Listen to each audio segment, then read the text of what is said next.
Okay, picture this. It's game 7, final seconds on the clock. You're at the free throw line. Yeah. The crowd noise just fades away, right? Total hush. This player, they've made thousands of these shots. It's automatic for them. Should be. Yeah. And then clang off the rim. You're just standing there thinking, what just happened? That moment, that sudden failure when everything's on the line. That's what we're getting into today. Psychologists actually have a name for it. Chinking under pressure.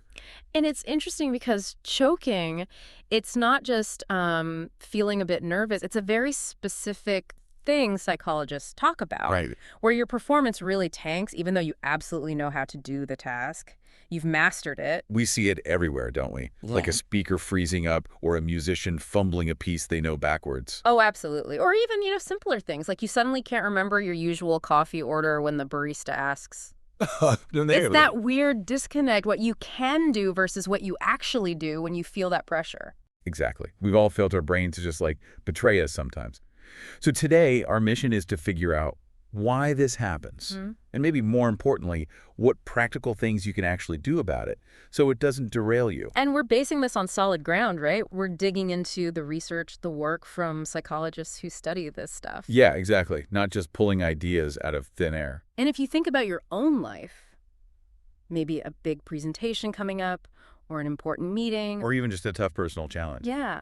Understanding this, how choking works and how to handle it, that can really give you an edge. All right, let's get into it.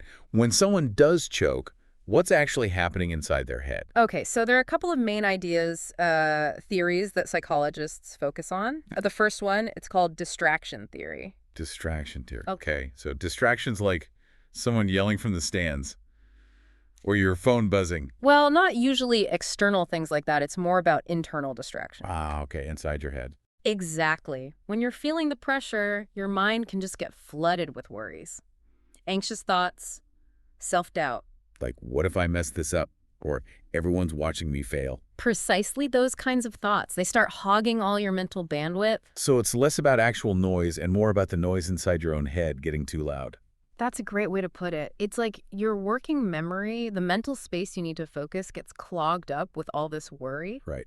So the signal for the skill you know so well, it kind of gets lost. Okay. And think about this one study actually showed that just knowing you're being watched can reduce your working memory capacity by about 10%. 10%. Yeah. Just because someone's looking. That's huge. It is significant, yeah. Suddenly those things people say, like, hey, don't screw this up, they sound even less helpful. Right. They're just adding to the mental static. Exactly. And you might wonder, does being really smart or skilled protect you from this? Yeah, I was thinking that. Surprisingly, no. Research shows even really high performers, say, top math students, they can still choke on tough problems when the pressure's on. Wow. It's not about lacking the ability, it's just that mental space getting overwhelmed. Okay, so theory 1. Pressure creates internal distractions that steal focus. Got it. What's the second big theory? The second one is called explicit monitoring. Explicit monitoring. Yeah. Okay, what's that about? This is more about when we start consciously trying to control actions or processes that are normally automatic, things we've practiced so much we don't usually think about. If you suddenly start thinking really hard about how you walk down the street, it feels super awkward. Exactly that feeling. So think about a golfer, a really experienced one with a smooth, natural putting stroke. Under pressure, they might suddenly start thinking, okay, how's my arm swinging? Is my wrist angle right? They start dissecting every little bit of it. Right. Overthinking something that should just flow. Your brain tries to micromanage the autopilot. And it just jams the system. There's research on this, too. A study with pro golfers found their putting got about 30% worse. 30%. Yeah. When they were told to focus specifically on their arm technique compared to just focusing on the hole, the target. That's a massive drop. So trying too hard to control the automatic stuff makes us worse. Is there a kitschy name for that?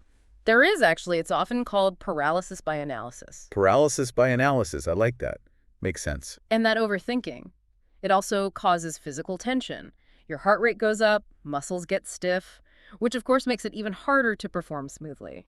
It's interesting how these two theories seem to fit different kinds of tasks, maybe. Like Distraction for brainy stuff, explicit monitoring for physical skills. That's a really sharp observation. Yeah, cognitive tasks, problem solving, they often suffer more from that internal noise, the distraction, Okay. whereas physical skills are more vulnerable to breaking down when you overthink the mechanics, the explicit monitoring. And I guess sometimes. Oh, absolutely. Sometimes you get hit with both at once. The perfect storm. The perfect storm for completely bombing. Okay, so we have these two main ways pressure messes with us. Distraction and explicit monitoring. But why? Why are some situations way more likely to make us choke? What factors really turn up the heat? Good question. There are several key factors, and one might surprise you a bit. It's skill level. Skill level. Wait, you mean experts choke more? That seems backward. It does seem counterintuitive, right? Yeah. But think about it. Beginners, they're already thinking consciously about every single step. Yeah. There's no smooth autopilot to disrupt. Experts, though, they rely heavily on those automatic ingrained skills. Oh, okay. So when the pressure hits hard, it can knock that autopilot offline. It forces them into that conscious, clunky overthinking, the explicit monitoring we just talked about. So the very thing that makes them an expert, that automaticity becomes a weakness under pressure. Exactly. It's like the brain, used to flying on instruments, suddenly grabs the manual controls and doesn't quite remember how they work. Wow, okay, that reframes it completely. The more automatic the skill, the more pressure can mess it up. What else? What other factors increase the odds of choking? Well, having an audience definitely plays a big role. Just knowing people are watching adds pressure. Yeah, But it's often amplified depending on who is watching. right. Like performing in front of strangers versus your boss or your family. Exactly. If it's people whose opinions really matter to you, a coach, judges, maybe parents, the pressure ramps up. Oh, I totally get that. I remember freezing up during a school soccer game whenever my mom was watching from the sidelines, even though it's just kid soccer. Yeah, that feeling is real. And then, of course, there are the stakes themselves. The importance of the moment. The higher the perceived importance, the bigger the consequences of success or failure, the more pressure we feel. Makes sense. There was actually a study that tried to measure this. They found about a 23% increase in how much pressure people felt in moments they saw as crucial. 23%. Yeah. You can feel that difference, like a job interview versus just chatting with a colleague. Definitely. Those high-stakes situations, like job interviews, are classic choke territory for many people. Okay, what about personality? Are some of us just naturally more prone to this? It seems so, yes. Certain traits can make you more susceptible. Like what? People who are generally more anxious tend to report choking more often. Same for perfectionists. Perfectionists. That makes sense. Yeah, that intense fear of making a mistake, of not being perfect, it can really amplify the pressure's negative effects. It's a vicious cycle, isn't it? The more you worry about messing up, the more likely you are to do it. It can be. And one last factor, which is maybe more physical, our state. You mean like being tired or stressed out already? Exactly. General stress, and especially lack of sleep, significantly bumps up the likelihood of choking. Really? How much? Well, some research suggests being sleep-deprived can increase your chances of performance decline under pressure by something like 40%. 40%. Wow. So being tired makes you way more vulnerable. Absolutely. When your system is already running on fumes, adding pressure is much harder to handle. Okay, this is all fascinating, but maybe a bit depressing. We know how we choke and why certain things make it worse. Now, the big question, what can we actually do? How do we fight back against pressure? Right, the practical stuff. And thankfully, yes, there are strategies, proven ones. Good. What's first? One of the most effective is to deliberately practice under pressure. Practice under pressure. Isn't the goal to feel less pressure? That sounds kind of stressful itself. It can be initially, but the idea isn't necessarily to eliminate pressure entirely. That's often impossible. It's about learning to perform well even when you do feel it. Okay, how do you do that? You basically recreate stressful conditions during practice. Maybe play loud music, have people watch you closely, even introduce small bets or minor consequences for errors. So like building up an immunity to the stress, like exposure therapy. That's a great analogy. It really is like that. There was a study with dart players. The ones who practiced under simulated pressure conditions, they improved their actual performance by about 15% compared to those who just practiced normally. 15% is pretty good. So simulating the heat works. What else can we do? Another really powerful technique is something called stress inoculation. Stress inoculation. Like a vaccine against stress. Exactly, that's the idea. You expose yourself to small, manageable doses of stress first. This helps you build coping skills and confidence so you can handle bigger stressors later. Okay, a stress vaccine. I like it. How does it work in practice? Usually it's a three-step process. First, you really understand how pressure affects you, specifically your thoughts, feelings, physical reactions. That's all work. Second, you build a toolkit of coping skills to manage those reactions, things like breathing techniques, positive self-talk, etc. Right. And third, you practice using those skills in progressively more stressful real-life situations. Gradual exposure. Yeah. And some coaches even ramp it up. Like you mentioned earlier, maybe adding small consequences in practice, like doing push-ups for mistakes, just to heighten that feeling a bit. The push-ups again. Okay, maybe something a bit less Yeah. physically demanding. Is there another approach? Definitely. Another very effective strategy is developing a consistent pre-performance routine. A routine, like athletes have. Those little rituals they do. Precisely. Think of Rafael Nadal before he serves, all those specific movements. Yeah, the bottle placement, the fiddling. It's not superstition, though. Those routines serve a real psychological purpose. They help calm nerves, focus the mind, and create a sense of control and familiarity right before you perform. Ah, okay, so it shifts your focus away from the anxiety and onto something predictable. Does it actually work? Is there proof? Yes, research supports it. A study on soccer players found that using a pre-performance routine reduced their anxiety levels by around 17%. 17% reduction in anxiety, that's worthwhile. And it doesn't need to be elaborate. We're talking maybe 3 to 5 simple actions lasting less than 30 seconds. Short and sweet. The key is consistency. You do the same thing every time. It becomes an anchor. Okay, a short, consistent anchor. Makes sense. Now, what about during the actual performance? We talked about how overthinking that explicit monitoring is bad news. Exactly. So the crucial thing here is where you direct your focus. Okay. You want to focus on the desired outcome, not get bogged down in the process. So for the basketball player, think about the ball going in the hoop, not about their elbow position. Precisely. Visualize success. Focus on the target, the goal.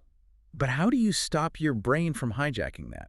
From starting to worry about the mechanics when the pressure's really on? That's where something called anchor words can be incredibly helpful. Anchor words, what are those? They're short, powerful words or simple phrases you can use as a quick mental cue, a trigger to refocus yourself in the moment. Like what? Give me an example. Could be super simple. Just focus or breathe. Or maybe something like smooth stroke for a golfer or hit it for a tennis player. Okay. Like a little bit mental reset button you can press. Exactly. It helps interrupt that spiral of overthinking or panic and snacks you back to a performance mindset. I can see how that would work. Quick and easy to use. And beyond those specific techniques, just general relaxation and mindset stuff is also really important for managing pressure overall. You mean like deep breathing? Yeah, deep breathing is a classic for a reason. Techniques like the 4-7-8 method, breathe in for 4, hold for 7, exhale slowly for 8 that can physically calm your nervous system. Okay. Progressive muscle relaxation is another one, tensing and releasing muscle groups, helps get rid of physical tension. And then there's the mental side, your self-talk. Actively catching negative thoughts, I'm going to fail, and replacing them with positive ones, I'm prepared, I've got this. Positive affirmations. Yeah. And visualization, too. Mentally rehearsing success before you even start. Michael Phelps was famous for doing this. Right. Visualizing the perfect race. It primes your brain for success. Okay, so we've got this great toolkit. Practice under pressure, stress inoculation, pre-performance routines, focusing on the outcome, anchor words, relaxation, positive self-talk, visualization. Wow. Yeah. Quite a few options. How do we apply these to more everyday stressful situations, like not just sports finals, but, say, taking an exam? Good question. The principles translate pretty well. For exams, you can practice under pressure by using strict timers for practice questions. Simulate the time crunch. Exactly. And minimize distractions when you study. Try to make it feel like the real test environment. Research actually shows timed practice helps boost scores. Okay, that's a concrete tip. And then on exam day, use a quick pre-test routine right before you start, a few deep breaths, maybe a quick positive anchor word, just center yourself. Makes sense. What about public speaking? That's a huge one for lots of people. Absolutely. Again, practice under pressure is key. Rehearse in front of other people, friends, family, colleagues. Get used to the eyes being on you. Yeah. Record yourself, too. Yeah. It helps you see what the audience sees and get comfortable with being observed. Even practice in a mirror. And remember, the pros do it too, right? Definitely. Think about TED speakers. They often rehearse hundreds of times, and most have their own little pre-stage rituals to manage nerves. Hundreds of times. Yeah. Okay, that puts my quick run-through into perspective. What about things like job interviews? Or maybe salary negotiations? Those feel high stakes. For sure. Mock interviews are fantastic practice for interviews. Get a friend to grill you. Good idea. And absolutely use that pre-performance routine before you walk into the room or before the call starts. Take a minute to get centered. Right. And keep that focus on the outcome, I want this job, or here's the salary I'm aiming for, not on the fear of saying the wrong thing. Focus on the win, not the worry. I like that. It sounds simple, but it feels like a really important shift. It really is. Okay, before we finish up, let's do a super quick recap of the key terms we've used today, just to make sure they stick. Good idea. Okay, first, choke. That's the big one. Right, the sudden nosedive in performance under pressure, even when you know what you're doing, like missing that easy shot. Exactly. Then paralysis by analysis. That's the overthinking trap, right? Thinking so hard about the details you can't actually perform. Yeah. Like the musician losing the rhythm because they're focused on every single finger movement. Perfect example. Third, pre-performance routine. Our short, consistent set of actions before the task, like the deep breaths and visualization combo, helps you focus, calms you down. Precisely. Fourth, anger word. The quick mental cue, that short word or phrase you use to snap back into focus, like whispering confidence before you start talking. Yep. And finally, stress inoculation. The stress vaccine idea, practicing with small amounts of pressure to build up your tolerance for the big moments, like athletes training in noisy or distracting environments. You got it. That covers the main ones. Fantastic. So boiling it all down, if someone wants to avoid choking, what are the top 3 strategies they should really remember? Okay, the 3 big takeaways I'd say are 1, practice under pressure. Deliberately simulate stressful conditions. Build that resilience. 2, have a pre-performance routine. Make it short, consistent, and use it every time. Get focused and calm. And 3, manage your focus. Direct your attention to the desired outcome, not the mechanics of the process or the fear of failure. Practice, routine, focus on the goal. Got it.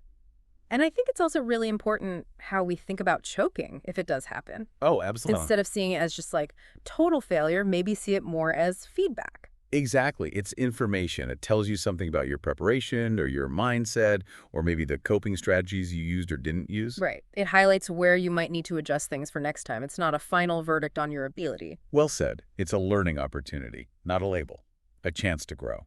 So for everyone listening, maybe think about choosing just one strategy we talked about today and consciously try it out the next time you feel that pressure mounting. See what happens. Yeah, and maybe reflect for a second. Think back to a time you felt you choked. Looking back now, which of these ideas might have helped? And which one feels like something you could realistically try next time? It's all about building that mental toolkit. Definitely. This whole deep dive, really, it's about understanding ourselves better under pressure and finding ways to perform closer to our potential, even when things get tough. It's about growth. Couldn't agree more. Thanks for digging into this with us today.